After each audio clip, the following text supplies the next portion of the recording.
Bonjour, bonjour à tous et bonjour à toutes. Bonjour à tous, bonjour à toutes.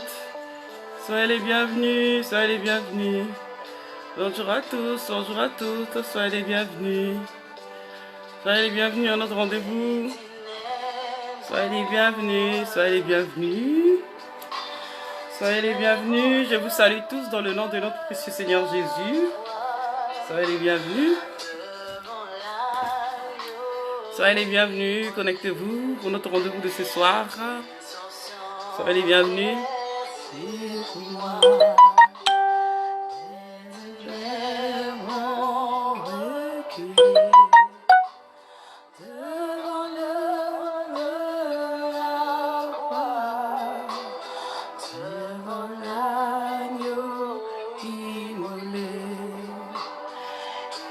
Soyez les bienvenus.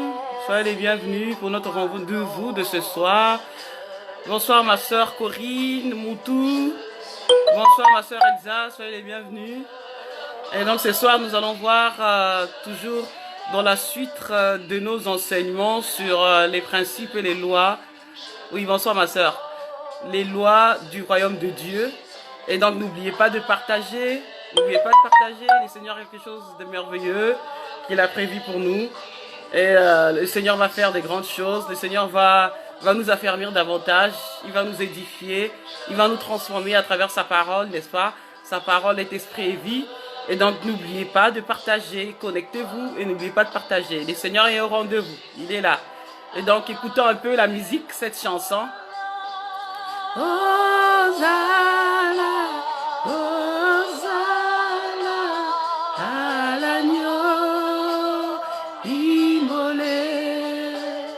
Hosanna, Hosanna, Jésus est ressuscité. Hosanna, Hosanna. Bonsoir maman Daniel. Bonsoir maman Daniel. Oh, immolé. Hosanna, Hosanna, Jésus est ressuscité. Ah, ma nièce Leslie Laure, sois la bienvenue. Sois la bienvenue ma nièce chérie, Leslie Laure, bisous, bisous. La grâce à l'agneau immolé, du sang versé sur moi, les ténèbres reculées, devant la croix. Et donc je vais recommander ces moments entre les mains du Seigneur. Je vais recommander ces moments entre les mains du Seigneur afin que le Seigneur soit au centre de ce que nous allons partager. Je ne sais pas s'il y a des questions par rapport à ce que nous avons vu la fois passée. S'il y a des questions par rapport à ce que nous avons vu la fois passée. S'il y a des questions. Attendez, je prépare mes fiches. J'arrange mes fiches. Est-ce qu'il y a des questions? J'arrange mes fiches. Voilà, j'arrange mes fiches. Est-ce qu'il y a des questions par rapport à ce que nous avons vu la fois passée? Est-ce qu'il y a des questions? Et donc là, nous sommes à notre quatrième enseignement. Le premier enseignement, c'était, nous avons vu la loi de la domination. Le second, c'était la loi de la semaille et de la moisson. Le troisième, c'était, que nous avons vu la dernière fois, c'était la loi de la persévérance. Aujourd'hui, c'est notre quatrième loi que nous verrons. C'est la loi, le principe de la fidélité. Et donc, c'est ça que nous verrons ce soir, c'est le principe de la fidélité. Dans le royaume de Dieu, le principe de la fidélité, nous verrons cela. Et donc, c'est très important. Je vais m'incliner et je vais prier pour ça, afin que le Seigneur soit au contrôle de ce qui va se passer ce soir, que le Seigneur puisse m'inspirer, que le Seigneur puisse vous ouvrir l'intelligence qui dispose vos cœurs, afin que vous soyez attentifs à recevoir cette parole qui va nous édifier, qui nous fera du bien ce soir. Donc, je prie au nom du Seigneur, je m'incline. Éternel des armées, je te bénis et je te loue, Père. Merci de ce que, Seigneur, une fois de plus, tu nous assembles, Seigneur, avec mes frères et mes sœurs, afin de pouvoir partager cette parole, afin que nous puissions, Seigneur, voir clair sur les principes du royaume et les lois du royaume. Seigneur, que nous sachions ce que nous devons faire afin de pouvoir bénéficier de tous ces avantages, que nous puissions bénéficier de tous ces avantages du royaume de Dieu, que nous puissions bénéficier de toutes ces choses, Seigneur, de notre héritage, de ces promesses, Seigneur, qui nous sont dues à cause de ces principes, Seigneur. Nous voulons vraiment vivre une vie chrétienne épanouie. Mais pour vivre une vie chrétienne épanouie, nous devons, Seigneur, respecter certains principes. Nous devons respecter certaines lois, Seigneur, du royaume de Dieu afin de pouvoir en bénéficier. Merci, Seigneur, parce que tu as permis, depuis le début de cet enseignement, tu nous as donné, Seigneur, quelques principes et aujourd'hui, tu ajoutes encore davantage sur le principe de la fidélité. Laisse que nous soyons des hommes et des femmes fidèles selon ton modèle et selon ta volonté parce que toi-même, tu es fidèle. J'ai ainsi prié au nom puissant de Jésus-Christ. Amen. Amen. Et donc, voilà.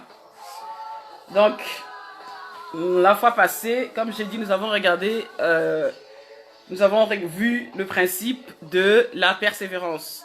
Ce soir, nous allons parler du principe de la fidélité. Et c'est quoi la fidélité? À quoi sert la fidélité et pourquoi la fidélité?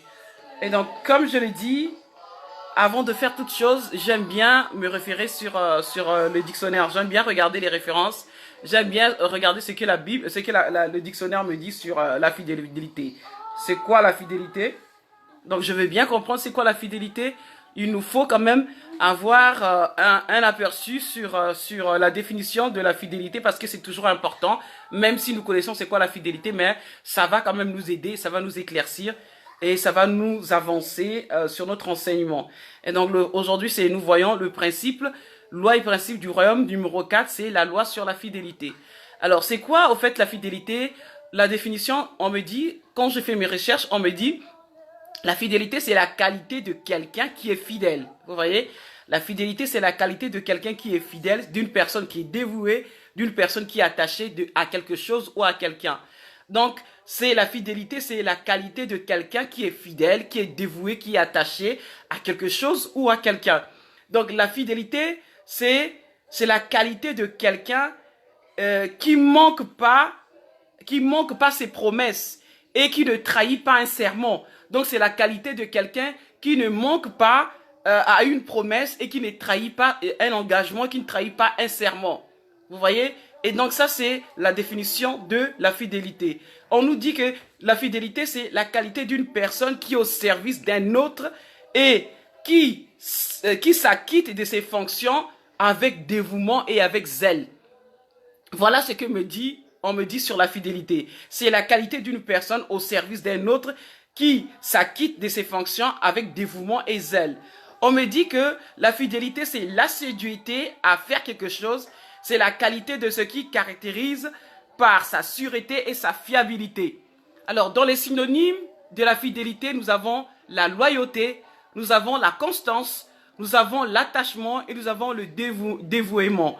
Donc, dans les synonymes, nous avons la loyauté, nous avons la constance, nous avons l'attachement et nous avons le dévouement. Vous voyez? Et donc, on me dit que c'est la qualité d'une personne au service d'un autre qui s'acquitte de ses fonctions avec dévouement et zèle. Vous voyez? C'est ça la fidélité. Donc, la fidélité, c'est la qualité de quelqu'un qui est fidèle. Une personne qui est dévouée, une personne qui est attachée à quelqu'un ou à quelque chose. C'est la qualité de quelqu'un qui ne manque pas à ses promesses et qui ne trahit pas un serment ou une alliance. Voilà ce que me dit la fidélité, ce que j'ai cherché dans les dictionnaires. Donc, cette loi est basée sur ce principe, sur le royaume de Dieu, est basée sur la fidélité. Elle est basée sur ce principe de la fidélité. Et nous verrons dans la Bible, on nous parle de la fidélité. S'il y a quelqu'un pour écrire, nous verrons au travers les Saintes Écritures les principes de la fidélité, comment elle se manifeste et à quel moment nous parlerons de la fidélité. Et donc, nous allons voir dans Matthieu 7, si vous pouvez prendre vos Bibles ou si vous avez vos iPads, Matthieu 7 du verset 21 au verset 24. Matthieu 7, 21-24. Alors, donc nous connaissons cette histoire dans Matthieu 7 du verset 21 au verset 24 me dit ceci. Je lis au nom du Seigneur. Ceux qui me disent, Seigneur, Seigneur, n'entreront pas tous dans le royaume des cieux, mais celui-là, seul qui fait la volonté de mon Père qui est dans les cieux. Plusieurs me diront en ce jour, Seigneur, Seigneur, n'avons-nous pas prophétisé en ton nom? N'avons-nous pas chassé des démons par ton nom? Et n'avons-nous pas fait beaucoup de miracles par ton nom? Alors je leur dirai ouvertement, je ne vous ai jamais connu, retirez-vous de moi, vous qui commettez l'iniquité. C'est pourquoi quiconque entend ces paroles que j'ai dit et les met en pratique sera semblable à un homme prudent qui bâtit sa maison sur le roc. Voilà ce que la Bible me dit. Ce que la Bible nous dit. Dans le Matthieu 7, du verset 21 au verset 24. On nous parle de ces gens qui disent, Seigneur, Seigneur, j'ai fait ceci pour toi. Seigneur, si j'ai fait cela pour toi. Seigneur, j'ai fait beaucoup de miracles en ton nom. Et le Seigneur dit clairement à ces personnes, je ne vous ai jamais connues. Je ne vous connais pas. Je ne vous connais pas. Mais pourquoi? Le Seigneur le dit clairement, je ne vous connais pas. Mais pourquoi? Et la Bible, dans le verset 24, nous dit, c'est pourquoi quiconque entend ces paroles que j'ai dit et les met en pratique sera semblable à un homme prudent qui bâtit sa maison sur le roc. Nous parlons du principe de la fidélité ici. Bien qu'on nous parle des derniers jours de ces personnes qui disent qu'ils ont fait des miracles, ces personnes qui disent qu'ils ont travaillé au nom du Seigneur, ils ont fait plein de choses et que le Seigneur dit, mais je ne vous connais pas. Mais pourquoi est-ce que le Seigneur dit qu'il ne connaît pas ces personnes? Nous lisons ici que, j'ai donné dans la définition, on nous dit que c'est la qualité d'une personne au service d'un autre qui s'acquitte de ses fonctions avec dévouement, avec zèle. C'est ça la fidélité.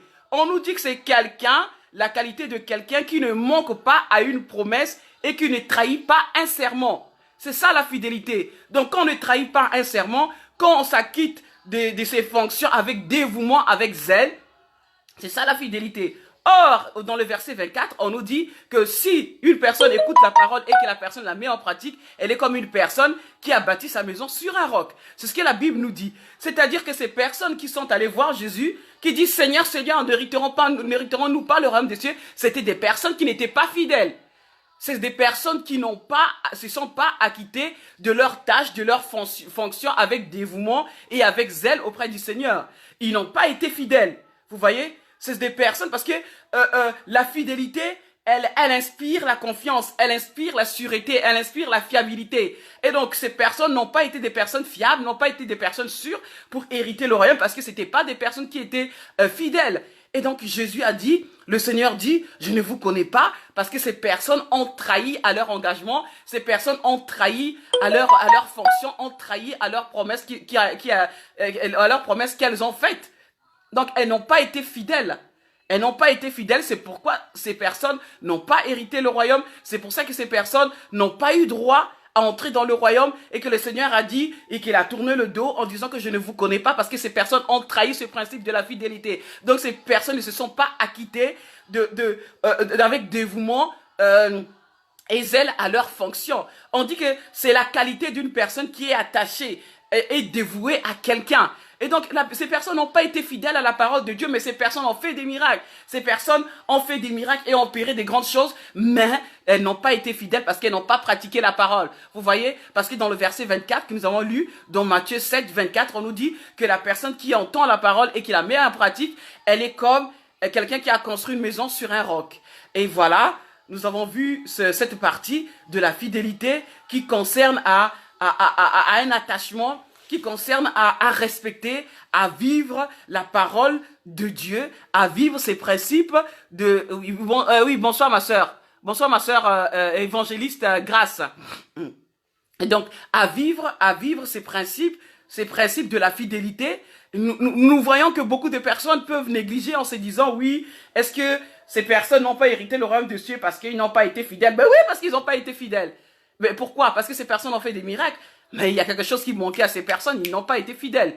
Il y avait un problème de loyauté, vous voyez? Parce que dans les synonymes de la fidélité, il y a la loyauté. Les personnes peuvent aujourd'hui, on dit, c'est la qualité de ceux qui ont attaché. N'oubliez pas, la Bible nous dit que beaucoup viendront en mon nom et qu'ils vont faire des miracles qui feront des prodiges. Il y aura des signes et des prodiges que ces personnes vont faire. Qui vous dit que tous les miracles viennent de Dieu? C'est ça le problème. Qui vous dit que tous ces miracles viennent de Dieu? Et donc, il y a un problème de loyauté. Quand on parle de feu étranger aujourd'hui, quand nous parlons des feux étrangers, c'est que ces personnes n'ont pas été fidèles à Dieu. Ils n'ont pas respecté la parole de Dieu, où la Bible nous dit de ne pas adorer un Dieu étranger, de ne pas nous prosterner devant un Dieu étranger et de ne pas être idolâtre. Ces personnes se sont tournées vers des dieux étrangers et ils ont touché au feu étranger. Ça, c'est l'infidélité. Ils n'ont pas été fidèles à Dieu. Et donc, à cause de cela, en faisant des miracles qui ne sont pas, que Dieu n'a pas été la source de ces miracles, Dieu n'a pas été à l'origine de ces miracles. Pourtant, ils ont dit le faire au nom de Jésus-Christ. Et que Jésus a dit, je ne vous connais pas. Parce que ces personnes n'ont pas été loyales, n'ont pas été fidèles à Dieu, n'ont pas été fidèles au principe du royaume. Et du coup, la Bible nous dit que Dieu dit que je ne vous connais pas. Je ne vous connais pas. Et donc, voilà ce principe. Il est très important. Très important. Nous devons nous attacher au Seigneur, nous attacher à ses commandements, nous attacher à ce qu'il dit. Et nous verrons encore un exemple de la fidélité dans Matthieu 24. Matthieu 24. Donc, nous lirons dans Matthieu 24. Donc voilà, c'est très important pour nous. Surtout pour nous qui sommes des enfants de Dieu. Si nous voulons être agréables à Dieu, nous devons appliquer ce principe de la fidélité. Et donc nous allons lire dans Matthieu 24, du verset 45 au verset 47. Voilà ce que ça nous dit. C'est mais c'est une partie, c'est très intéressant. Vous allez voir que la fidélité s'applique à tous les domaines de notre vie, de tous les aspects. Donc on nous recommande d'être fidèles dans tous les aspects de notre vie. Il nous faut la fidélité est très importante. Et donc nous lisons dans Matthieu 24 au verset 45, au verset 45-47, s'il y a quelqu'un pour écrire. Alors, la Bible nous dit ceci, au verset 24, chapitre 24, verset 45 à 47. Qui est donc le serviteur fidèle et prudent que son maître a établi? Donc, la Bible nous dit ici, quel est donc le serviteur fidèle et prudent que son maître a établi sur ses gens pour leur donner la nourriture au temps convenable. Heureux ce serviteur que son maître à son arrivée trouvera faisant ainsi. Je vous le dis en vérité, il établira sur tous ses biens. Vous entendez?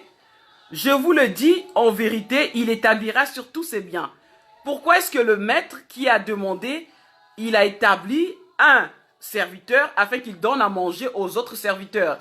Et la Bible nous dit, heureux ce serviteur que son maître le trouve à son arrivée, le fait, et qu'il donne à manger la nourriture à tous ces gens au temps convenable. Vous voyez? Et que au verset 24, on nous dit, je vous dis en vérité, il établira sur tous ses biens. Et donc, on te donne une tâche. On te donne une tâche, j'ai bien dit que c'est l'attachement, c'est la constance. C'est être attaché. On te donne une tâche, et on te dit de donner la nourriture à ses serviteurs. Et que tu dois le donner au temps convenable. Et tu le fais régulièrement. Tu le fais régulièrement. Tu le fais régulièrement. Tu ne trahis pas à ce serment, à ce service qui t'a été donné, à cette responsabilité qui t'a été accordée. Tu es là, tu appliques, tu le fais parce que ce sont des ordres qui t'ont été donnés par ton chef. De pouvoir de nourrir ses serviteurs. Et la Bible dit, quand le maître reviendra, et qu'il trouve ce serviteur le faire ainsi. La Bible dit qu'il établira sur tous ses biens. Vous voyez? Qu'il établira sur tous ses biens parce que cette personne s'est appliquée. J'ai lu dans la définition, c'est la qualité de ce qui caractérise une personne qui est fiable, qui est loyale, qui est constant, qui est attaché, qui est dévoué. Qui est dévoué à quelqu'un, à quelque chose. Il est dévoué, c'est s'acquitter. On nous a dit tout à l'heure dans la définition, c'est s'acquitter à ses fonctions avec dévouement, avec zèle. Donc, puisque le maître lui a demandé de donner à manger à ses serviteurs, il s'est acquitté de ses fonctions fidèlement. Il s'est acquitté de ses fonctions fidèlement. Il a fait ce qui lui a été demandé. Il le fait régulièrement, il le fait régulièrement, il le fait régulièrement. Il est fidèle, il s'applique à cela, il s'applique à cela, il s'applique, il s'attache à ce qui lui a été demandé, quelle que soit la nature du service qui lui a été demandé de faire, du travail, de la mission qui lui a été donnée. Il le fait, il le fait, il le fait, il le fait, il le fait, il le fait, il le fait, il le fait. Et puis, c'est ça en fait l'objectif, la finalité de la fidélité, c'est que il y a la promotion qui arrive, il y a la promotion, il y a la confiance. La fidélité produit la confiance, la fidélité produit la fiabilité, la fidélité conduit à des plus grandes choses, à des plus grandes responsabilités. Comme ici, nous avons lu que quand le maître reviendra et qu'il a vu ce serviteur le faire ainsi, donner la nourriture aux autres serviteurs comme il se doit, ben, il lui donnera, on nous dit qu'il lui donnera l'héritage, il lui donnera le droit sur tous ses biens. C'est ce que la Bible nous dit. Et je vais donner un témoignage. Je donnerai un témoignage qui s'est passé dans notre église à Brazzaville. Alors, nous avons eu un frère parce que dans notre église à Brazzaville, dans l'assemblée de Dieu, dans l'église de Dieu à Brazzaville, pour être reconnu pasteur, pour être consacré, pour être ordonné pasteur, il faut avoir fait les études bibliques. Il faut avoir fait la théologie ou soit être passé par l'institut biblique. Et sinon, tu n'es pas consacré pasteur, sinon tu n'es pas établi pasteur dans une église. Et donc, c'était une église, une assemblée qui se trouvait dans une zone. Le pasteur qui était là, à l'époque, il était déjà vieux. Il était malade, sérieusement malade, et il a fallu remplacer par un autre pasteur, un jeune pasteur. Parce que ce pasteur, il avait déjà plus de 65 ans, il était malade, tout le temps malade, et il ne pouvait plus suivre les âmes, et donc il fallait le remplacer. Excusez-moi. Et dans l'église de Dieu, ils ont ce système d'affectation. Et donc, ils affectent des pasteurs. Vous pouvez être, par exemple, au nord du pays, on vous affecte à Brazzaville, dans telle église, vous recevez des missions. Donc, chaque serviteur est affecté. Tous les pasteurs sont affectés dans différents coins du pays et bien sûr pris en charge par l'église. Donc l'affectation et tout, c'est pris en charge par l'église. Maintenant, ce qui se passe, c'est que il y avait un frère qui était dans cette église, un jeune frère qui était dans cette église, ça faisait longtemps qu'il était dans cette église et il avait fait l'institut biblique. Il était pasteur stagiaire. Donc c'était un pasteur stagiaire, il était là à l'église. Et cette église, là où il y avait ce pasteur qui était malade, a reçu l'ordre de mission. Ils ont affecté, disons, le président des églises de Dieu, ils ont affecté un pasteur dans cette église où le pasteur était malade. Mais ils avaient déjà un jeune pasteur qui était stagiaire. Et quand ils ont lu la note qu'il y avait un pasteur qui était affecté dans cette église-ci, un pasteur au nom de XY, le jeune pasteur stagiaire qui était là depuis longtemps, il n'a pas eu bon dans son cœur de voir qu'une autre personne était affectée dans cette église alors que lui, il était déjà pasteur stagiaire et il s'est dit, bah, moi, je pense que je peux avoir cette place, je peux occuper cette place. Pourquoi est-ce qu'ils affectent une personne alors que moi, je suis déjà là et que je peux bien faire ce travail? Donc, je peux très bien faire ce travail. Pourquoi est-ce qu'ils affectent un autre pasteur? Pourquoi est-ce qu'ils affectent un autre pasteur? Moi, je suis déjà là. Et qu'est-ce qu'il a fait? Il a fait un coup d'État. Il a fait un putsch. Vous connaissez tous le putsch. Qu'est-ce qui se passe, le putsch que les gens font à l'église? Hein? Quand le pasteur, avant que ce pasteur se déplace, avant que ce pasteur soit affecté dans cette église, il a changé le nom de l'église. Il a pris tous les fidèles de l'église. Et quand ce pasteur est venu pour prendre les services à l'église, il lui a dit non, cette église ne vous appartient plus. Je suis maintenant, à partir de maintenant, je suis le pasteur principal parce que je suis dans cette église, ça fait autant d'années. Je suis dans cette église, j'ai tout fait. J'ai traversé des moments difficiles dans cette église et j'ai tout fait. Je me suis battu âmes et corps. Nous avons gagné des âmes. Et dans cette église qui avait plus de 304 membres. Entre 300 et 400 membres. Il dit, je me suis battu dans cette église. J'ai tout fait. Et pourquoi est-ce que c'est ce pasteur qu'on affecte, je ne sais pas, de nulle part, et c'est lui qui doit être le pasteur principal, alors que moi je suis le pasteur stagiaire, et c'est moi normalement à qui revient ce droit de devenir le pasteur principal de cette église. Il a changé le nom de l'église, il a pris tous les fidèles, et il a rejeté, il a demandé à ce pasteur qui était affecté dans ce lieu, dans cette église où il s'est trouvé, il a demandé de partir. Et voilà, il y a eu la rébellion, il y a eu la révolte, il est resté avec 400, je dis bien, il est resté avec 400 membres. Les années sont passées, et tout le monde a commencé à parler, et lui, ça lui disait rien. Il était là, chef, il a commencé à donner ses ordres, comme il voulait. Et comme j'ai parlé la fois passée, l'enseignement numéro 2 sur le temps, sur le principe de la semaille et de la moisson, n'est-ce pas? J'ai parlé du principe de la semaille et de la moisson, ce qui se passe. Ce qu'on sème, c'est ce qu'on récolte. J'ai parlé de ce principe-là. Et suivez ce qui se passe dans l'histoire. Comme il a fait, Quelques années plus tard, les gens ont dit, va demander pardon au président, demande pardon. Il dit, quoi, je vais demander pardon? Moi, j'ai déjà 400 membres. Le nom de l'église, je suis pasteur principal de cette église. Ils ont voulu se foutre de ma gueule. Mais c'est à moi maintenant qui revient cette église. Eh ben, ok. Donc, les temps sont passés, les années sont passées. Et je vous assure que dans son église, il y a eu plus de 7 rébellions. Je dis bien et je le répète bien qu'il y a eu plus de 7 rébellions. Donc, il a formé des pasteurs dans son église, il a formé des enfants à lui, et ces 7 enfants ont été à l'origine de la destruction de cette église. Vous voyez, on ne peut pas bâtir une église dans une église. On ne peut pas prendre les membres d'une église, les gens qui ont souffert pendant des années pour monter cette église. Il avait 400 fidèles, et tu viens tout simplement parce que tu es pasteur stagiaire et que tu ne supportes pas qu'un autre pasteur vienne et qu'un autre pasteur devienne pasteur titulaire. Et tu viens, tu fais créer le mouvement de la rébellion et tu t'accapares de l'église parce que ça devient à toi. Eh ben, il a eu 7 rébellions. Vous voyez? Il a eu 7 rébellions. Et pendant ces 7 rébellions, tous ces enfants, ces 7-là qui se sont révoltés, ils ont pris des membres de cette église. Et l'église a commencé à se vider. Il s'est retrouvé avec moins de 50 ou de 40 membres à l'église. Alors là, je pense que ce frère, il était imbu de la personne. Je connais personnellement ce pasteur.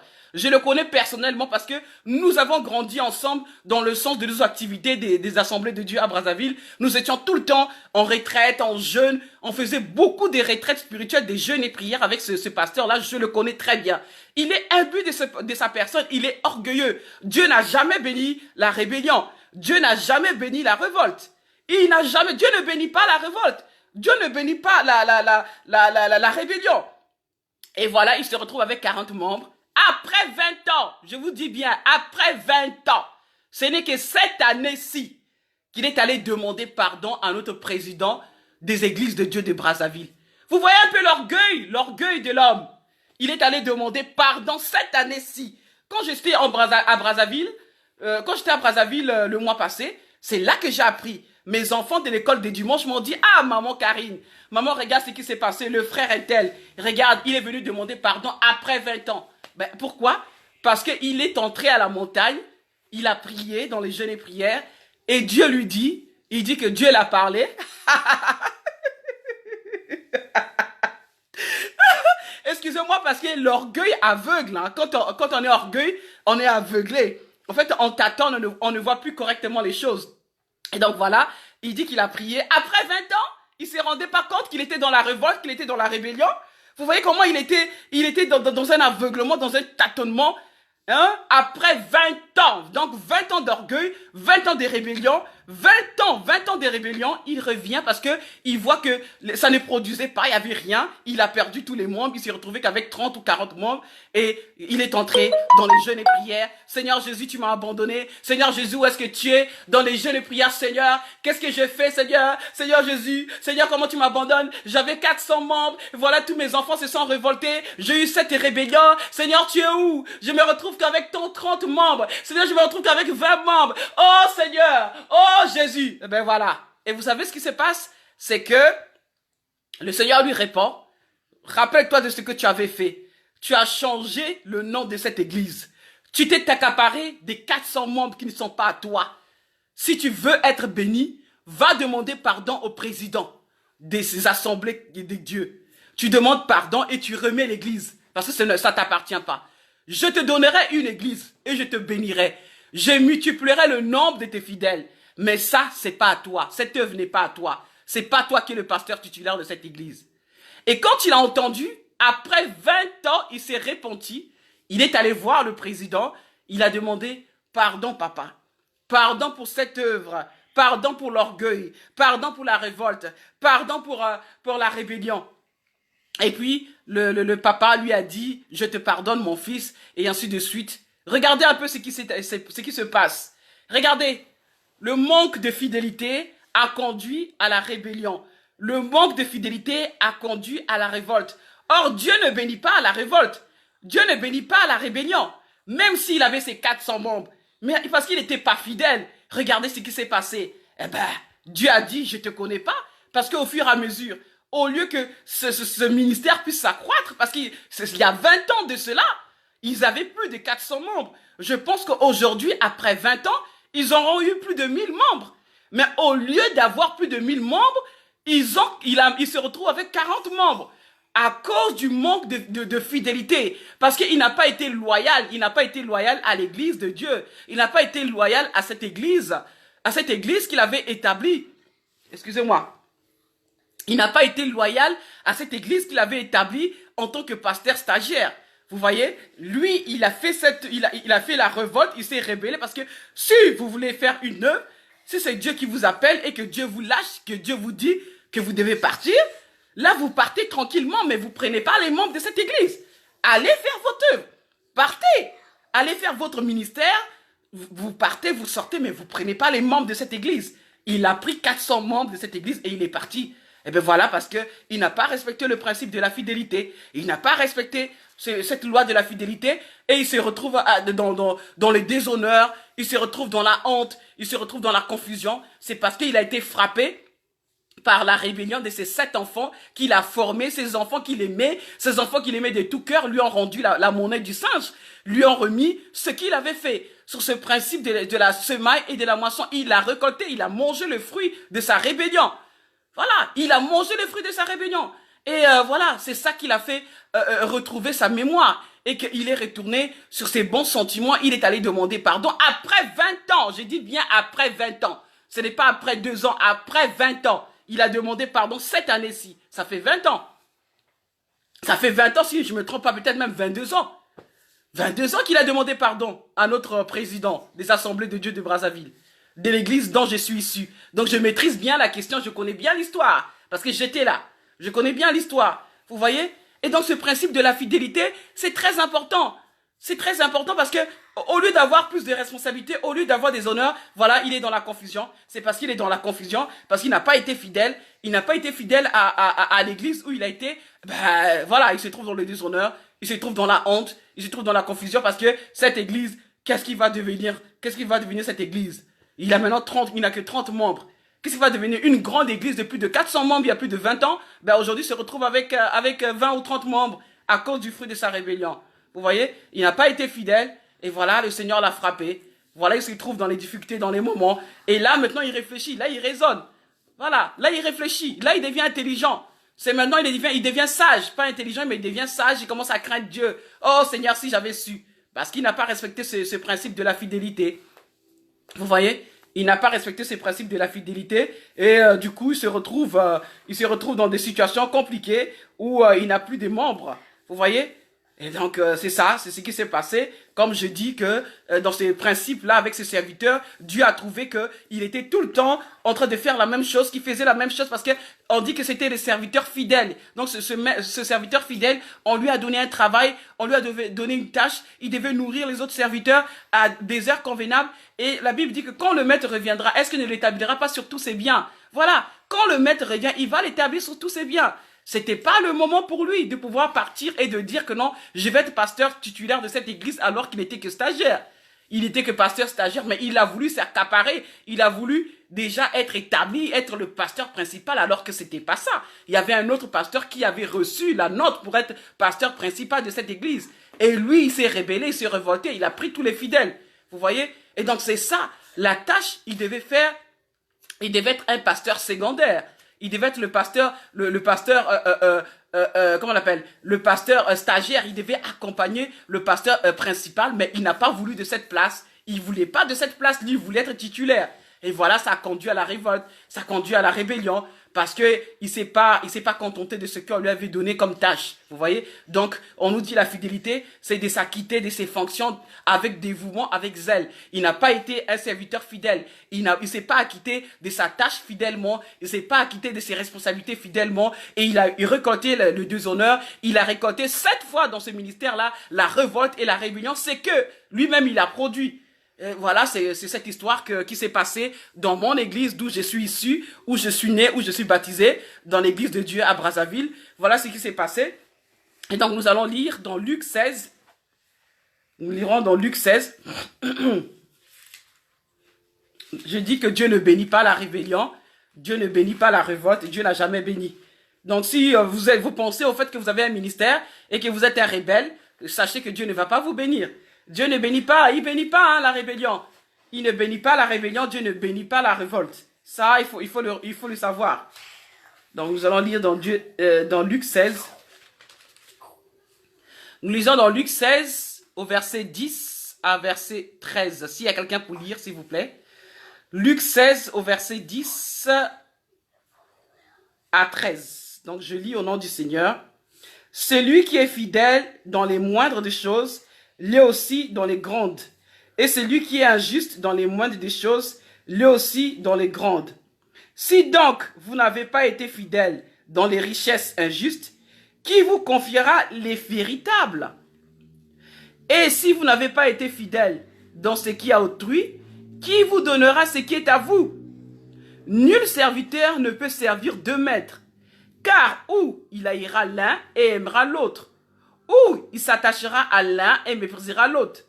Vous ne pouvez servir Dieu et Mammon. Voilà ce qu'on nous dit. Celui qui est fidèle dans les moindres choses, l'est aussi dans les grandes choses. Et celui qui est injuste dans les moindres choses, l'est aussi dans les grandes. Si donc vous n'avez pas été fidèle dans les richesses injustes, qui vous confiera les véritables? Et si vous n'avez pas été fidèle dans ce qui est à autrui, qui vous donnera ce qui est à vous? Vous voyez? C'est ce que la Bible nous dit. Et donc, quand tu n'es pas fidèle à ce qui est à autrui, c'est ce qui est à l'autre, comme nous avons vu l'exemple de ce maître-là, qui a donné l'ordre à son serviteur, au superviseur, de pouvoir donner à manger aux autres serviteurs au moment convenable. Eh ben, ce sont les biens d'autrui. Donc, il était gestionnaire. On lui a confié cette tâche. Et on dit que si tu es fidèle à des petites choses, ben, tu seras aussi fidèle dans les grandes choses. Et donc, si tu n'es pas fidèle dans les petites choses, tu ne seras pas fidèle dans les grandes choses. Et personne ne va te confier des tâches. Je l'ai bien dit dans la définition de la fidélité, on parlait de la fiabilité. On parlait de la sûreté. Parce que quand on est fidèle, ça aspire à la confiance. Ça aspire à la confiance. Ça aspire à vous donner plus de charges, à vous donner plus de responsabilités. Vous voyez? Et tout cela nous montre que la fidélité englobe notre vie en général. La fidélité est un principe que nous devons respecter parce que quand il n'y a pas de fidélité en rien du tout, bah, il n'y a rien qui va se passer. On n'avance pas et on n'avance pas parce que souvent les gens pensent que il faut faire des miracles, il faut faire ceci pour pouvoir bénéficier de certaines promotions dans une société, alors que parfois c'est la fidélité qui fait que vous puissiez obtenir certaines positions dans la société. On m'a raconté l'histoire d'une fille. Cette fille était infirmière, elle travaillait dans une maison de repos. Mais dans cette maison de repos, cette directrice qui était là, elle était un peu fatiguée. Mais elle a vu comment cette infirmière travaillait avec dévouement. Elle a vu comment cette infirmière, ici, ça s'est passé ici en Belgique. Elle a vu comment cette infirmière travaillait avec dévouement. Elle a vu comment cette infirmière était engagée. Comment elle était fidèle à cette maison de retraite là où elle travaillait. Comment elle était loyale à cette dame. Comment elle était attachée, comment elle était constante. Elle a dit, moi je vais bientôt aller à la retraite et je suis déjà fatiguée. Mais il faut que je trouve une personne qui me remplace. Qui est-ce que je peux trouver une personne qui va me remplacer dans cette entreprise? Elle a bien regardé parmi son personnel et elle a vu la qualité, cette fidélité en cette africaine, cette infirmière. Elle a appelé de côté et lui a dit, écoute, moi je vais bientôt aller à la pension et j'aimerais que cette maison soit reprise par une personne qui est fidèle comme toi, une personne qui est dévouée. J'ai bien dit dans la définition que c'est une personne qui s'acquitte de ses fonctions avec dévouement et avec zèle. C'est ce que j'ai dit dans la définition. Et donc, elle a vu cela en cette qualité, en cette fille africaine, cette infirmière. Elle a dit, j'aimerais te remettre la gestion de cette maison de repos parce que je trouve que tu as ces qualités et que tu peux bien diriger. Mais l'Africaine qui lui dit, en tant qu'infirmière, mais je n'ai pas ce diplôme-là pour devenir directrice de maison de repos. Je n'ai pas ce diplôme. La directrice qui lui dit, je sais que tu n'as pas ce diplôme de directrice, mais moi, je vais t'accorder ces moments à partir de telle heure, il y a des formations qu'ils font pour devenir directrice de maison de repos. J'aimerais que tu commences ces formations. D'ailleurs, moi-même, je vais payer les cours. Moi-même, je vais faire ceci pour que je te cède la place, pour que tu deviennes directrice. Parce qu'elle était directrice de cette maison de retraite, mais c'était en même temps aussi, comment on dit, elle était, alors, c'est-à-dire qu'elle était, elle faisait partie, elle était aussi propriétaire de cette maison de repos. Et la fille n'a rien compris. Vous voyez, elle n'a rien compris. Elle s'est dit, mon Dieu, quelle chance. Et tout le monde a dit, quelle chance. Et au fur et à mesure, elle travaillait. Avant que cette dame touche sa pension, ben, cette infirmière, c'est vrai, elle venait travailler. En même temps, elle faisait ses cours de directrice, et jusqu'à ce que c'est des cours qui se font pour être directrice de maison de repos. C'était une année à l'époque, je pense 1 année ou 2 ans, si ma mémoire est bonne. Et voilà, elle a eu son diplôme. Mais pendant qu'elle travaillait elle faisait ses cours en tant que directrice de maison de retraite, elle avait aussi droit de travailler de travailler comme directrice de cette maison. Et cette dame blanche, cette flamande, lui a cédé la direction de cette maison de repos. Pourquoi? Parce que elle a été fidèle. On l'a trouvée fidèle. C'est ça le principe de la fidélité. Quand on est fidèle, on te donne des plus grandes tâches. Elle n'avait pas ce diplôme, mais à cause de son dévouement, à cause de son zèle, à cause de son travail qu'elle donnait, à cause de son engagement, à cause de sa loyauté, eh ben, on lui a donné ce poste de directrice. Et la directrice de maison de repos qui lui dit, je vais payer cette formation pour que tu occupes cette place de cette maison directrice de cette maison, parce que quand je serai pensionné, je serai calme. Je sais que la personne qui va récupérer les rênes de cette maison de retraite sera digne. Elle va bien le faire. Elle va bien gérer la maison de retraite. Vous voyez pourquoi? À cause de ces principes de fidélité, ça lui a donné une promotion. Elle est devenue responsable de cette maison de retraite à cause de son dévouement, à cause de son zèle, à cause de sa loyauté, à cause de sa constance, parce qu'elle faisait très bien son travail, elle s'acquittait bien de sa fonction d'infirmière dans cette maison de retraite. Et voilà, parce qu'elle a été fidèle au moindre de choses. Parce que nous voyons ici, dans des maisons de retraite, nous voyons à l'hôpital, les infirmières qui sont là, on lui dit, à partir de telle heure, vous passez, par exemple, il y a des pansements qu'il faut faire chaque 2 jours, il faut faire ces pansements. On vous dit qu'il y a le monsieur, il faut aller faire, comment on appelle? Il faut faire des prélèvements d'urine chaque jour, ou bien il faut changer la poche de stomie à ces patients-là chaque jour, il faut le faire, chaque 2 heures, il faut le faire. Ben, il y a des infirmières qui ne le font pas, parce que changer la poche de stomie, la poche de stomie, c'est une personne qui a un anus artificiel, vous voyez. Donc, au niveau du ventre, il faut changer cela. Donc, changer cette poche à stomie, je vous assure que c'est terrible. C'est désagréable, c'est pas possible, mais ça sent mauvais, pas possible.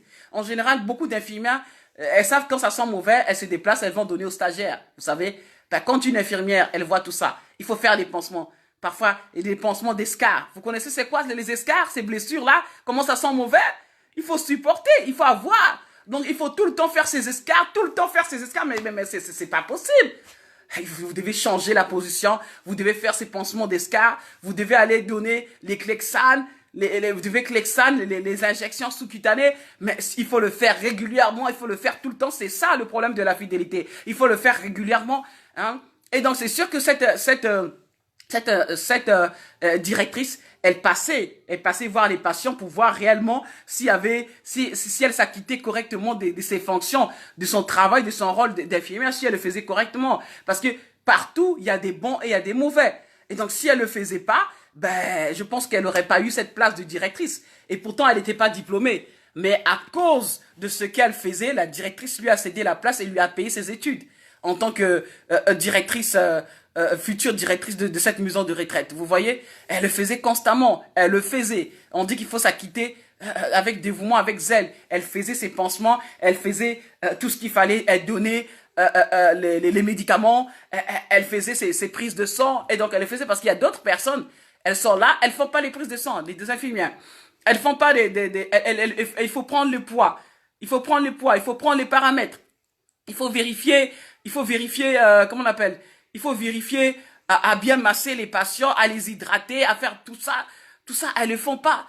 Il faut vérifier si la personne est allée à sel, il faut vérifier le ventre, il faut vérifier les selles, il faut vérifier, vous vérifiez la qualité de la peau, il faut vérifier si la personne est bien hydratée, il faut bien hydrater ses patients. Il y a des patients il faut bien hydrater, il y a des patients qu'il faut changer par exemple 2 ou 3 fois par heure. Vous voyez, il faut changer 2 fois ou 3 par heure à cause des escarres, donc ces personnes doivent être propres. Mais tout ça, ça demande la constance, il faut le faire régulièrement. Ce sont des choses qu'il faut faire. C'est comme nous à l'église. On nous demande, il faut aller dans les enseignements, nous devons aller dans les enseignements, chaque semaine, nous avons des enseignements les mardis et les vendredis. C'est la seule chose qu'on nous demande d'aller à l'église les mardis et les vendredis et d'être là au culte. Donc, en général, nos cultes de la semaine commencent de 18h à 20h. Donc, le lundi, 18h à 20h, vendredi, de 18h à 20h, dimanche, nous avons un culte de 10h à midi. Et on nous demande juste, rien que pour ça, on n'est pas capable de venir à l'église. On n'est pas capable, les chrétiens sont pas fidèles. Les chrétiens sont pas fidèles. On te dit, va aux enseignements, va à l'intercession, on n'est pas fidèle. On n'est pas fidèle, incapable. Et surtout quand il pleut, Le problème des chrétiens, surtout quand il pleut. Quand il pleut, quand il y a la neige. Ah non, je peux pas sortir, j'ai froid. Ah non, il pleut, comment je vais aller à l'église?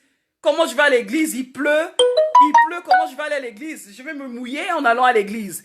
Il y a la neige, là, je ne peux pas sortir, j'ai froid. J'ai froid, il fait trop froid, comment je vais aller à l'église? Il fait trop froid. Est-ce que vous voyez pas là qu'il neige, là, comment on va faire pour aller à l'église? Mais on demande d'aller juste 2 fois par semaine, plus le week-end, le jour du culte, d'aller à l'église, mais nous ne sommes pas capables de le faire. On nous dit de 18h à 20h, tu viens à l'église, mardi, tu viens à l'église, vendredi, de 18h à 20h, et dimanche, tu viens au culte, on n'est pas capable. Non, il a plu. Non, il y a eu la neige. Non, il y a eu la grève de bus. Mais vous savez, il y a des gens qui sont là quand il y a des grèves, qui passent d'une commune à une commune parce qu'elle doit aller toucher son salaire. Parce qu'elle sait que si elle ne va pas prester, ce jour-là, elle aura un mois dans son salaire. Mais pourtant, elle est à l'église. Mais quand on te dit à l'église qu'il y a grève, elle reste. Au contraire, ça l'arrange. Ça l'arrange parce qu'il y a grève à l'église et ça la permet de ne pas aller à l'église, de ne pas aller à l'église, de trouver un bon motif, une bonne raison pour ne pas aller à l'église. Mais pourtant, nous disons que nous sommes des chrétiens. Ben, on n'est pas fidèles. On n'est pas fidèles, nous ne sommes pas fidèles. Nous faisons un semblant d'être des fidèles, nous ne sommes pas fidèles. Parce qu'on va à l'église quand ça nous arrange. Mais par contre, nous devenons fidèles lorsqu'il y a des démons qui nous attaquent. Quand il y a la sorcellerie de la famille, c'est là que vous allez voir que les gens deviennent des fidèles. Quand il y a des problèmes, quand il y a des troubles, c'est là que vous allez voir. Hein? Quand la femme a des problèmes dans son foyer avec son mari, que la violence conjugale, c'est là que vous allez voir. Mon mari me fait ceci. Eh bien, c'est là que vous avez besoin du pasteur. C'est là que vous avez besoin des conseils. Tous les jours, vous allez venir. Et même si on vous dit de venir à l'église, du lundi jusqu'au dimanche, vous allez venir parce que vous avez des problèmes. Parce qu'il y a le sorcier de la famille qui vous attaque là. Que vous dormez pas la nuit et qu'il y a le sorcier qui est là qui vous attaque. Eh bien là, vous allez venir à l'église du lundi jusqu'à dimanche si on vous demande. Vous allez venir parce qu'il y a le sorcier là qui vous attaque. Vous allez venir. C'est ça. Et on vous dit que non, vous êtes fidèle. Non, vous êtes fidèle quand ça vous arrange. Vous êtes fidèle quand ça vous arrange. Les gens sont fidèles quand ça les arrange. Quand ils ont des problèmes, quand ils ont des douleurs, quand ils sont malades, ils vont venir tous les jours. Du lundi, même s'il n'y a pas culte, ils seront là à l'église. Lundi jusqu'à dimanche, ils seront là. Parce qu'ils ont des problèmes. Ils dorment pas. Ils dorment pas. Ils seront là tous les dimanches. Ils seront là tous les mardis. Ils seront là tous les vendredis. Et d'ailleurs, vous allez les voir, leur pied sera conduit juste vers l'église. Et pourtant, c'est pas le jour. Ils arrivent là devant la porte. Non, la porte est fermée. Mais non, on est mercredi. Mercredi, il n'y a pas réunion. Comment ça, mercredi, il n'y a pas réunion? Parce qu'ils n'arrivent pas à dormir, parce qu'il y a les démons qui l'attendent.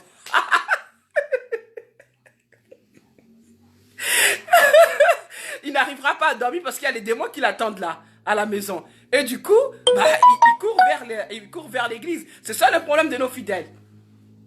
Le problème, on dit qu'ils sont des fidèles, ils ne sont pas fidèles, ils sont infidèles. Ils viennent à l'église quand ils ont des problèmes. Ils viennent à l'église quand il y a des démons de la famille qui les attaquent. C'est ça le problème. Et les gens disent que non, nous allons à l'église. Oui, vous allez à l'église quand ça vous arrange. Alors que la Bible nous demande que d'être fidèle, d'être constant, d'être dévoué, d'être attaché à son église. C'est pas pour rien que la Bible nous dit n'abandonnez pas vos assemblées comme c'est devenu l'habitude de quelques-uns. C'est ça, nous devons être dévoués, nous devons être attachés. On dit que les cultes sont là régulièrement, sont les mardis et les vendredis. Vous allez voir les gens, il y a parfois des gens qui viennent mardi, il y a d'autres personnes qui vont venir vendredi, il y a d'autres qui sont abonnés à venir au culte que les mardis, mais vous ne les verrez jamais les vendredis. Par contre, il y a d'autres qui sont abonnés que les vendredis, mais qui viendront jamais mardi. Vous voyez? Et nous, nous disons que ce sont des fidèles. Non, ce ne sont pas des fidèles. Allez dans ce monde. Faites le constat. Vous allez voir, moi, ici, dans mon quartier, dans mon village, il y a un bar juste à côté. Avant d'arriver à la commune, à la place communale, il y a un bar. Et dans ce bar-là, il y a toujours les mêmes personnes qui sont là. Toujours les mêmes personnes qui pointent dans ce bar. Regardez-moi les gens de ce monde. Ils pointent dans leur bar, ils pointent dans leur nganda, ils sont là fidèles à leur nganda. Mais nous, les enfants de la lumière, nous ne sommes pas capables d'être fidèles à nos assemblées. Nous ne sommes pas capables d'être fidèles à nos églises. Nous ne sommes pas capables. Chaque jour, je passe sur ce nganda, je passe sur ce restaurant-là, ce bar-là pour aller chercher ma fille à l'école. Je passe là même 2 ou 4 fois par jour, je passe. Je vois toujours les mêmes têtes. Je vois toujours les mêmes têtes. Je vois toujours les mêmes têtes. Ils viennent pointer tous les jours, ils sont là dans ce bar. Tous les jours, je dis bien tous les jours, ils sont là dans ce bar. Les gens de ce monde. Mais pourtant, ils dépensent, hein. Quand ils sont dans ce bar-là, je suis sûr qu'ils ont même des crédits. Ils ont ouvert des crédits là où ils vont boire parce que c'est pas possible. Tous les jours, ils sont là dans ce bar en train de boire. Ils ont certainement un carnet où ils prennent des choses à crédit parce que c'est pas possible. Du lundi jusqu'à dimanche, ils sont là. Mais lorsqu'on nous demande d'aller à l'église, nous ne sommes pas capables. Non, il a plu. Non, j'ai reçu la visite. Non, ceci. Nous ne sommes pas fidèles. Nous ne sommes pas fidèles. Nous ne sommes pas fidèles. Les chrétiens d'aujourd'hui ne sont pas fidèles. Nous ne sommes pas attachés. On nous dit, voilà, il faut prier. Dans le groupe d'intercession, les intercesseurs doivent se regrouper chaque mercredi pour prier pour les cas, pour les problèmes de l'église. Vous allez voir, ce jour-là, vous donnez rendez-vous. Ben, il n'y aura que 2 intercesseurs présents. Les autres intercesseurs vont trouver des raisons. Ils n'ont pas été là parce qu'ils sont occupés. Oh non, ma mère est malade. Non, mais quand on dit que on t'a donné un poste et que tu occupes une position, une fonction, mais il faut t'acquitter fidèlement. Acquitte-toi de tes fonctions. Acquitte-toi de ce qu'on t'a demandé de faire. Si tu trouves qu'occuper un poste à l'église ne t'arrange pas, alors ne t'y engage pas. Dis non, je ne suis pas prête. Au moins là, on sait que tu as décliné la fonction que tu ne veux pas. Là, je peux comprendre. Mais quand vous acceptez, vous dites oui, j'accepte de devenir intercesseur, j'accepte vraiment d'entrer dans le groupe d'intercesseurs, ou bien j'accepte d'être chantre. J'accepte d'être chantre, de chanter dans la chorale ou dans le groupe de louanges, j'accepte. Ben, je vous assure que il faut être là. Quand on dit non, le groupe de louanges ou d'adoration, les gens doivent se réunir pour les répétitions, ils vont pas venir, ils viendront pas, ils viendront quand ça leur arrange. Et du coup, quand on arrive le jour du culte, on voit l'autre chante comme ça, dans ce sens, l'autre chante dans ce sens-là, l'autre chante comme ça et comme ceci, les instruments vont à gauche, à droite, le pianiste joue à bouet comme je sais pas quoi, sonne ici, c'est le désordre parce que les gens ne s'accordent pas, ils n'ont pas été là aux répétitions et nous disons que nous sommes fidèles, mais la fidélité de quoi? C'est ça, la fidélité de quoi? Les gens ne sont pas là alors qu'ils se sont engagés à chanter dans la chorale, ils se sont engagés à chanter dans le groupe de louanges, mais ils sont jamais là. Et puis surtout, quand vous leur faites des remarques, quand vous leur dites, ah ma sœur, voilà, j'ai vu que tu as dit ceci, ça ne va pas, et ceci, ben ces personnes, quand vous leur faites des remarques, et quand vous leur dites que non, c'est pas comme ça qu'ils doivent se comporter, si vous les corrigez, ben elles vont plus chanter, hein, ils chantent plus. Je vous assure, le groupe de louanges va mourir. C'est surtout que si c'est le lead. Si elle est leader dans le groupe de louanges, il viendra plus. Elle viendra plus.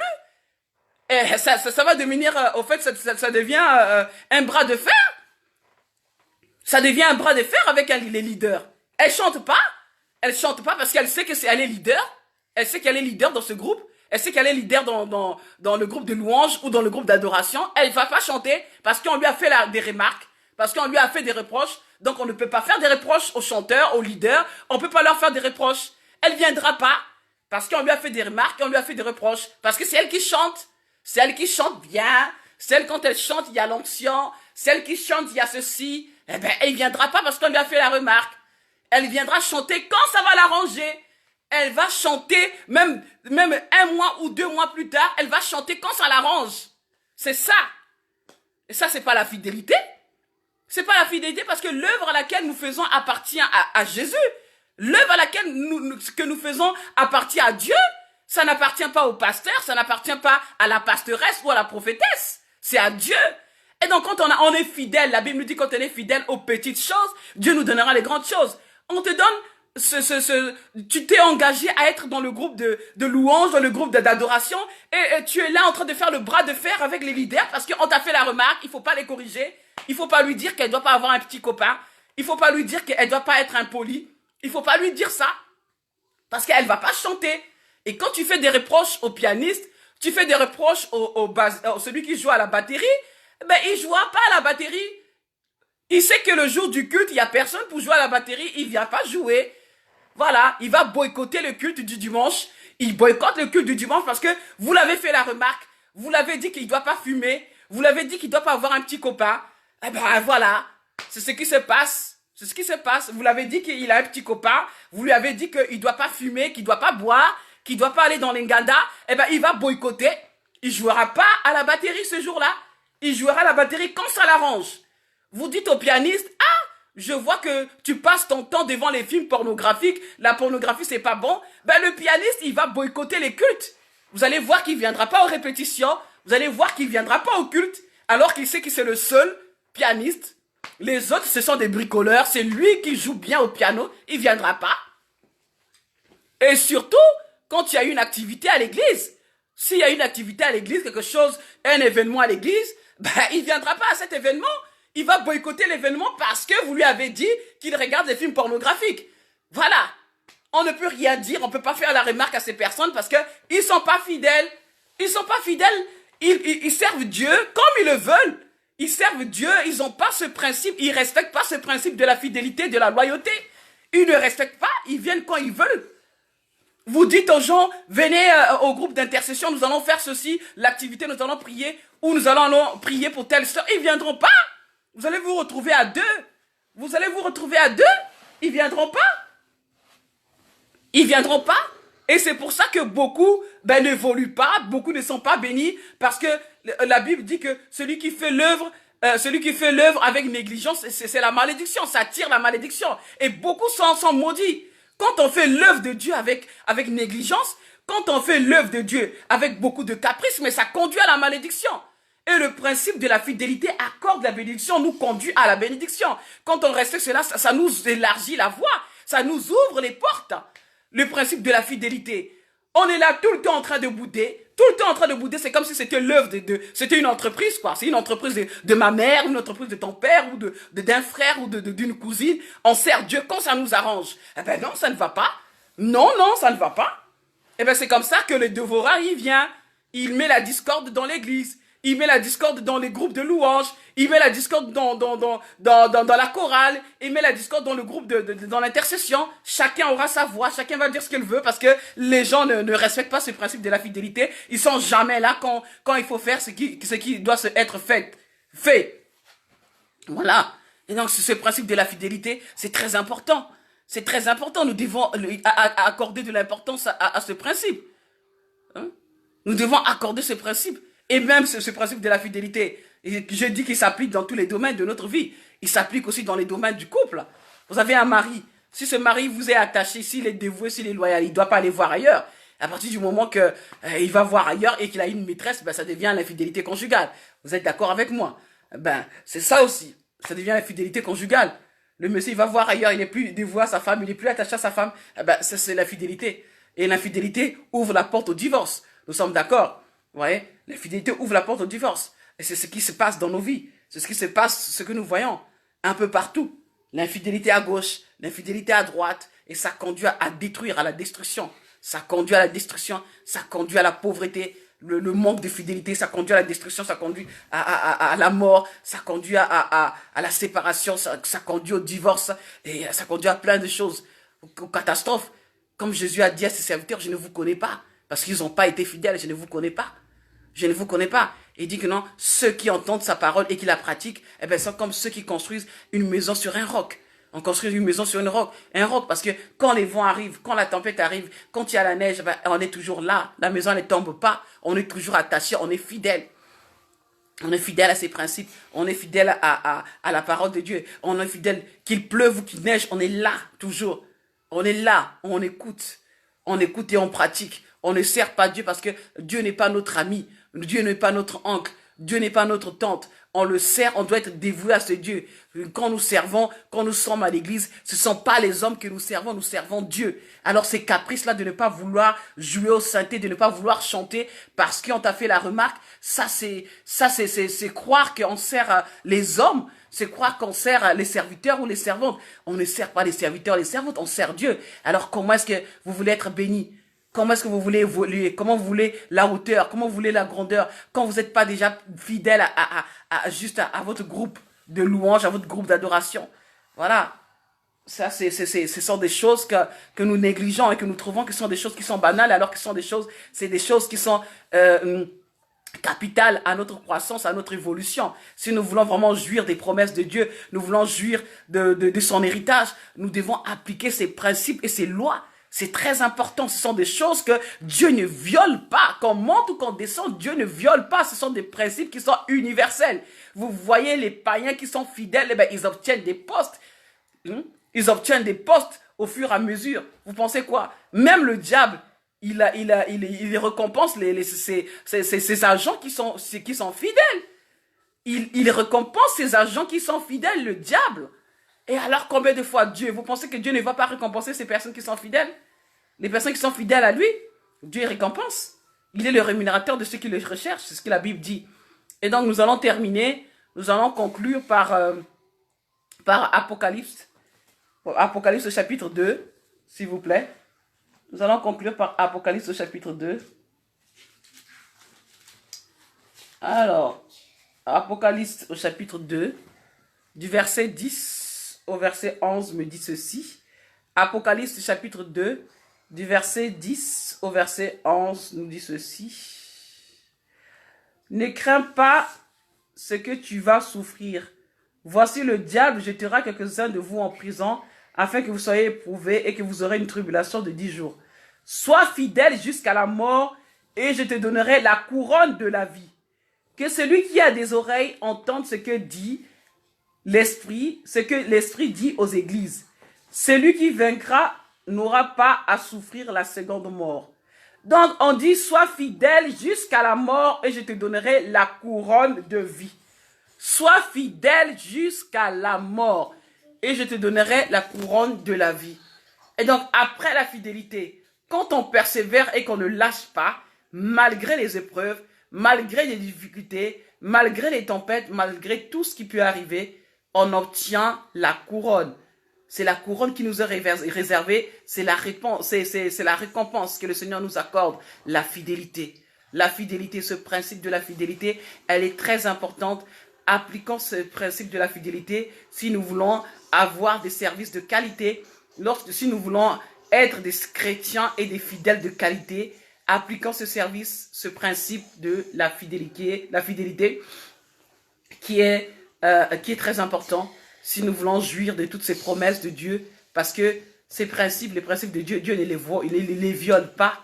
Il ne viole pas ces principes, il est fidèle à ces principes. Et quand tu appliques cela, tu verras ce que Dieu va faire dans ta vie.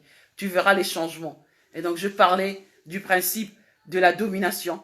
Je parlais du principe de la semaille et de la moisson. Je parlais du principe de la persévérance. Aujourd'hui, je parlais du principe de la fidélité. Je ne sais pas si parmi nous, il y a des questions. Est-ce qu'il y a parmi nous des gens qui ont des questions, s'il vous plaît? Est-ce que parmi nous, il y a des gens qui ont des questions sur le principe de la fidélité? Est-ce qu'il y a des gens qui ont des questions à me poser? Je suis là. N'hésitez pas. Ou bien si vous avez des questions par rapport à... Si vous avez des questions par rapport à ce que nous avons vu dernièrement sur le principe de la persévérance, est-ce qu'il y a des questions? J'aimerais savoir s'il y a des questions. Est-ce qu'il y a des questions? Est-ce qu'il y a des questions? Est-ce qu'il y a des questions? J'attends les questions. J'attends s'il y a des questions. Est-ce qu'il y a des questions? Est-ce qu'il y a des questions? S'il y a des questions, n'hésitez pas. Est-ce qu'il y a des questions? Est-ce qu'il y a des questions? Et donc, j'attends des questions. S'il y a des questions parmi nous, est-ce qu'il y a des questions sur ce principe de la fidélité? Est-ce qu'il y a des questions sur le principe de la fidélité? J'attends ces questions. Est-ce que quelqu'un n'a pas compris quelque chose ou bien quelque chose n'a pas été clair? Est-ce que quelque chose n'a pas été clair? J'attends des questions sur le principe de la fidélité.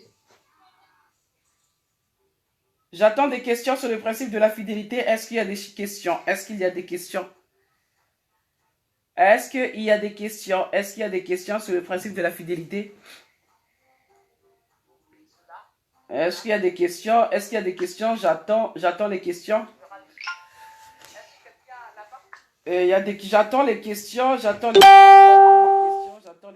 J'attends les questions. J'attends les questions. Est-ce qu'il y a des questions sur le principe de la fidélité, s'il vous plaît? Est-ce qu'il y a des questions? Est-ce qu'il y a des questions? Est-ce qu'il y a des questions? Est-ce qu'il y a des questions sur le principe de la fidélité? Il n'y a pas de questions? Il n'y a pas de questions? Alors, je vais clôturer. Alors, je peux prier? Je vais prier. Je vais prier alors. Je vais clôturer.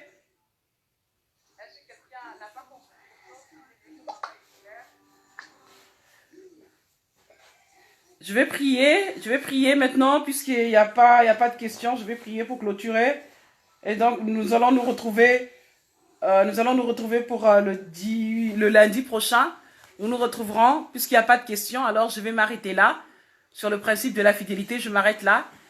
Et donc, je dis la fidélité, c'est la qualité de quelqu'un qui est fidèle, d'une personne qui est dévouée, d'une personne qui est attachée, une personne qui est loyale. C'est ça. On dit que c'est la qualité de quelqu'un qui ne manque pas à une promesse, qui ne trahit pas un serment. On dit que c'est la qualité d'une personne au service d'une autre qui s'acquitte de ses fonctions avec dévouement et avec zèle. On dit que c'est l'assiduité à faire quelque chose, tu vois. C'est quelqu'un qui est assidu. Donc, la Bible nous a donné l'exemple des premiers disciples, des premiers chrétiens. On nous dit dans le livre des Actes qu'ils étaient assidus, qu'ils étaient là tous les jours, dans les enseignements, dans la fraction du pain. Ils étaient là dans la prière, dans les jeûnes et prières, dans l'adoration, dans la louange. Ils étaient là tout le temps, ils persévéraient. Vous voyez? Et donc, c'est une qualité que Dieu attend de nous, que le Dieu attend de tout un chacun de nous, que nous puissions avoir ces qualités, ces principes de la fidélité, c'est très important. Et donc, je vais clôturer, que le Seigneur nous aide à être des fidèles, à être vraiment fidèles à lui, à être attachés à lui, à pratiquer ce principe de la fidélité dans nos vies. Et donc, je vais m'incliner et je vais prier au nom du Seigneur Jésus. Éternel des armées, je te bénis et je te loue. Toi qui es le Dieu qui est au-dessus de tout, papa. Je bénis ton Saint-Nom, papa. Je glorifie ton Saint-Nom parce que, Seigneur, nous avons besoin, Seigneur, de vivre, Seigneur, ce principe de la fidélité, de pouvoir pratiquer cela dans nos vies. Parce que tu sais que combien de fois nous avons été infidèles, combien de fois nous t'avons attristé, Seigneur, en marchant selon nous, en marchant selon la validité de notre intelligence, en marchant selon, Seigneur, nos pensées à nous, en marchant, Seigneur, selon les penchants de nos cœurs, en marchant selon notre incrédulité, et nous n'avons pas appliqué correctement tes désirs, nous n'avons pas appliqué correctement la tâche qui nous a été assignée, Seigneur, nos fonctions, nous ne sommes pas acquittés de nos fonctions de façon avec zèle, avec dévouement, Seigneur. Nous te demandons pardon, Seigneur, pour ce que nous n'avons pas fait ce que nous devions faire. Pardonne-nous, Seigneur, pour nos raisons. Pardonne-nous pour nos multiples raisons, Seigneur, pour nos justifications face à notre négligence dans ton œuvre, face à notre négligence, Seigneur, dans ce que nous faisons dans notre vie quotidienne. Nous avons été infidèles face à toi. Nous te demandons pardon, Seigneur. Daigne pardonner ton peuple. Daigne me pardonner. Daigne pardonner tout un chacun de nous, afin que, Seigneur, nous partons et que nous partions sur des bonnes bases et que nous partions sur des bases construites sur la fidélité et que nous puissions honorer, que nous soyons des personnes loyales, que des personnes, Seigneur, dévouées à ton œuvre, dévouées, Seigneur, au service, dévouées à notre département, Seigneur, dévouées à notre ministère. Merci, Jésus, parce que tu es un Dieu fidèle. Alléluia. Nous croyons en ta parole, Seigneur, qui vient pour transformer, qui vient pour éclairer et qui vient pour nous édifier, afin que nous portions des fruits qui te glorifient et qui t'honorent. J'ai ainsi prié au nom puissant de Jésus. Amen. Voilà. Et donc, à la semaine prochaine, à lundi prochain, votre humble servante, l'évangéliste Ginny Karine. Passez une bonne soirée, que Dieu vous garde et que Dieu vous fasse du bien. Je bénis ta semaine, que le Seigneur t'ouvre des portes et des grandes et des bonnes portes, des bonnes opportunités. Au nom puissant de Jésus, bonne soirée!